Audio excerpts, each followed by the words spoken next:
তো এক নাস্তিক বলছে, এই মুসলমান ঘরের সন্তান শোনো, আমি 3টা প্রশ্ন করব, যে তুমি জবাব দিতে পারো আমি মুসলমান হয়ে যাব। আমার কথা ভালো করে বুঝবেন।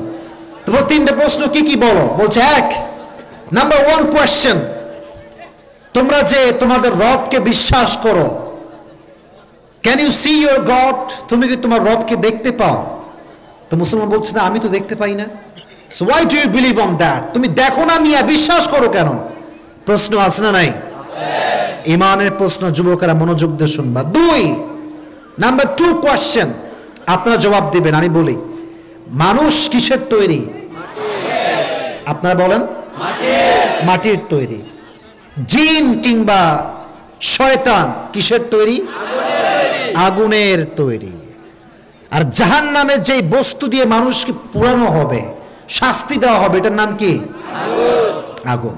নাস্তিক বলছে, কিরে, শয়তান আগুনের তৈরি, আবার জাহান্নামের আগুনও আগুন, আগুন দিয়ে আগুনের শাস্তি আল্লাহ কেমনে দিবে? আমাকে জবাব দাও। প্রশ্ন।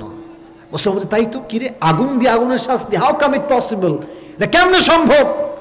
আগুন দিয়ে তো আগুনের পোড়ানো যায় না। বলছে, বলেন 3 নাম্বার প্রশ্নটা শুনি আবার। বলছে 3 নাম্বার প্রশ্ন হচ্ছে, আমরা যদি বিশ্বাস রাখি আল্লাহকে, আমরা মানি এইটা, ভালো মন্দ যা ঘটে কার পক্ষ থেকে ঘটে যুবক ভাইরা? আল্লাহর পক্ষ থেকে ঘটে। তো সে বলছে, যদি খারাপও আল্লাহর পক্ষ থেকেই ঘটে, তাহলে জজ কেন, উকিল কেন, আদালত কেন, ব্যারিস্টার কেন? ম্যান, সব তো আল্লাহ ঘটাইছে। নাউজুবিল্লাহ পড়লেন না? তো যুবক বলছে, ভাই আমি তো পারবো না, আমার কাছে জবাব নাই, হুজুররাই পারবে, হুজুররা পারবে এই উত্তর দিতে। সব হুজুররা আসছে, হুজুররাও পারে না। নাস্তিকের শক্তি বেড়ে গেছে। আরে মুসলমান আমি কেমনে হব? কেউ জবাব দিতে পারলো না আমার কথা। একদিন নাস্তিক রাস্তা দিয়ে হাঁটতেছে, বুঝবেন এ ঘটনা বলতেছি আপনাদেরকে ঘটনা শুনে মজা দেওয়ার জন্য নয়, ইমানটা শক্ত করবার জন্য বলছি। তো নাস্তিক রাস্তা দিয়ে হাঁটছে, সামনে একটা হুজুর আসছে, আমাদের মতোই একজন হুজুর মনে করেন। আচ্ছা, হুজুররা কি কম চালাক না বেশি চালাক? এই কথা বললেন না যে আপনারা সবাই? হুজুরদের মাথায় বুদ্ধি কম না বেশি? তীক্ষ্ণ মেধা বেশিরভাগ হুজুরদের। তো হুজুর বলছে, এই কি খবর, তুমি নাকি বলেছো তোমার প্রশ্নের জবাব যেই দিবে তুমি নাকি তার উত্তরে মুসলমান হয়ে যাবে। Is this true man? এটা কি সত্যি নাকি? বলছে, yes, this is the truth. আমি যেই পারবে তার কাছে কালেমা পড়বো। বলছে, তাই? বলো আমাকে প্রশ্নগুলো কি ছিল তোমার। তো বলছে যে, তুমি কি তোমার রবকে দেখো? বলছে, না দেখি না। So why do you believe on that? মানো কেন, বিশ্বাস করো কেন?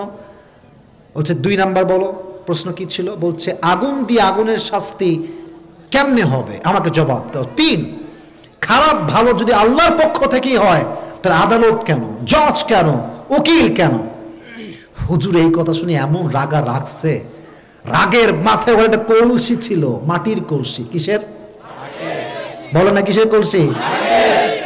তুলে, মাটির কলসি তুলে একটা দিছে বাড়ি ওর মাথার উপর। এক বাড়ি খেয়ে উল্টে পড়ছে। এমনি বলছে, হুজুর এই জন্য আপনার সুবিধার লোক না, মেয়ে জবাব দিতে পারবেন না, বলে দিবেন, মারার দরকার কি?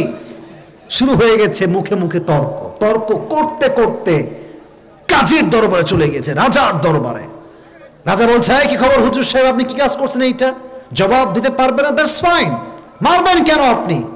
তো হুজুর বলছে, মহামান আদালত, আমি যে কলসি দিয়ে আঘাত করেছি, এই আঘাতের মাঝে আমার ইমানের 3টা জবাব লুকায়িত আছে। সুবহানাল্লাহ পড়েন সবাই, আপনারা সবাই। 3টা জবাব একটা কলসি দিয়ে মারছেন এখানে, হাউ কাম ইট পসিবল? বলছে, ওনাকে বলেন যে ওনার প্রথম প্রশ্ন কি ছিল। সে বলল যে প্রথম প্রশ্ন ছিল, you can't see your god, so why do you believe on that? তুমি তো রবকে দেখো না, বিশ্বাস করো কেন? তো বলছে, ওর বিচারটা কি আসলে, ও কেন এখানে আসছে? বলছে, আমাকে মারা হয়েছে, আমি আঘাত পেয়েছি, মাথায় প্রচন্ড ব্যথা। তো হুজুর বলছে যে, তোর ব্যথা কই দেখা? কথা ঠিক কিনা বলেন? Show me your pain, where is your pain man? তো নাস্তিক বলছে, পাগল, ব্যথা কি দেখানো চায় নাকি, অনুভব করতে হয়। হুজুর বলছে, that is the point, that is the point. রবকে আমরা দেখি না, বাট জীবনের প্রত্যেকটা মুহূর্তে মুহূর্তে আমরা অনুভব করতে পারি যে রব বলতে একজন স্রষ্টা আছে। তিনি কে? নাস্তিক বলছে, তাই তো। দেখা যায় না, ফিল করা যায়। ঠিক আছে, বুঝলাম। 2 নম্বর জবাব দাও। 2 নম্বর প্রশ্ন ছিল আগুনের দ্বারা আগুনের শাস্তি কেমনে হবে। হুজুর বলছে তুমি কিসের তৈরি তাই বলো। তো বলছে আমি তো মাটির তৈরি। তোমার যে কলসি দিয়ে মারছি, কলসি কিসের তৈরি? বলে এটাও তো মাটির তৈরি। তো তোমার কথা অনুযায়ী তো আগুনের দিয়ে আগুনের শাস্তি হয় না, তাহলে তুমি মাটির মানুষ হয়ে মাটির কলসিতে আঘাত কেমনে পাও?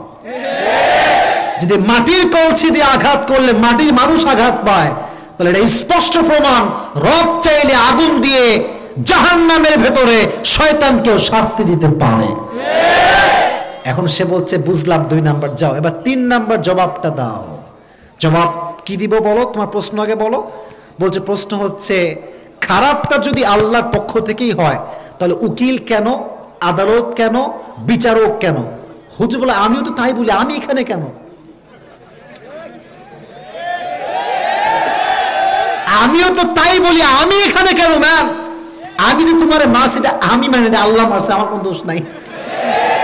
তখন হুজুর বললেন দেখো খারাপ মন্দ এটা আল্লাহর পক্ষ থেকে হয়, that's true, but there is a point that you must have to know about it. একটা ব্যাপার আছে, ফাআলহামাহা ফুজুরাহা ওয়া তাকওয়াহা।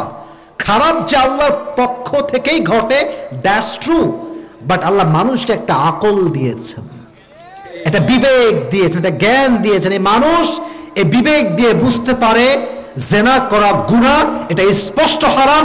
এমন কোন মানুষ নাই যে জানে না। মানুষকে হত্যা করা অন্যায়, এমন কোন মানুষ নাই যে জানে না।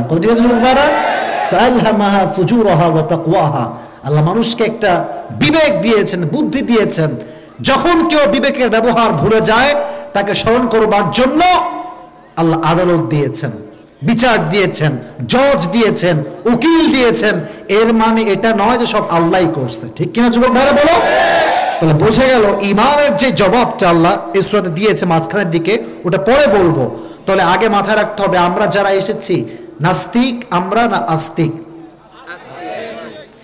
কনসেপ্ট মানে ক্লিয়ার হয়নি। নাস্তিক না আস্তিক? আস্তিক মানে হচ্ছে যে স্রষ্টায় বিশ্বাসী, নাস্তিক মানে হচ্ছে যে স্রষ্টায় বিশ্বাসী নয়। এবার বলেন আমরা নাস্তিক না আস্তিক? আস্তিক। আল্লাহ তাআলা শুরু করছেন তাবারাকাল্লাযী বিয়াদিহিল মুলকু ওয়া হুয়া আলা কুল্লি শাইইন কাদির।